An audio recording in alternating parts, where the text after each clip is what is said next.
Long-term English language learners. What is a long-term English language learner? It is a student who has been enrolled in the United States schooling systems for 6 years or more and aren't making progress towards English proficiency. Characteristics of these students include difficulty reading textbooks and understanding academic vocabulary, deficits in writing. Both languages are used, but deeper conversation skills are lacking, non-participation in the classroom, and sense of not belonging. A lot of these things might not be noticeable at first when students come into the system, but after year after year after year, where students don't feel comfortable, they don't feel like they're catching on, these things start to become more apparent.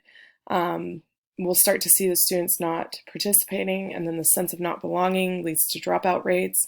We'll see that students are able to use both languages, but when they are addressed with something that is outside of their norm, outside of their normal language development, they aren't able to have deeper conversations.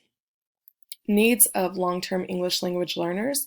We need to have the proper support for reading and writing interventions, proper placement in classes that can help them to succeed, teacher support with strategies that support their individual attributes, and having support classes to meet their graduation needs. Now, I'm a special education teacher, so when I look at this list, I'm like, wow, these are things that all pertain to all my IEP meetings, where I sit with a team and we find out the best interventions, the best placement for succeeding, and the best supports and the best electives to give them for their graduation needs.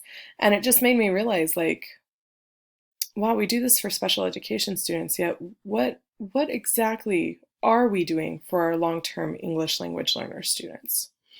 The best practices to support the long-term English language learners in the classroom is urgency, realizing that there is a need for support and addressing it, okay?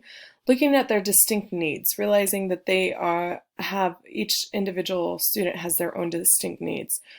Language literacy and academic, we need to make sure we're giving them the proper development and addressing their academic gap. Their home language, letting them know that we support their home language. Like, this is something that is important to them. It's important to us. It's important for generations to come. Okay, it's something that we just don't want to push to the side. We want them to know that we see the importance of their home language. Rigor, relevance, and relationships, making sure that we have the proper curriculum for them and that we're supporting them with a proper relationship in the classroom. Okay. Integration, providing a system to give integration without losing the needed supports.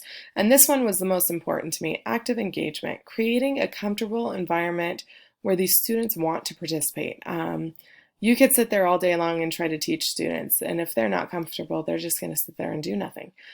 So creating those relationships, providing a classroom with pictures and things that they can relate to, and then inviting them to participate in your class with support is huge for the development of long-term English language learner students.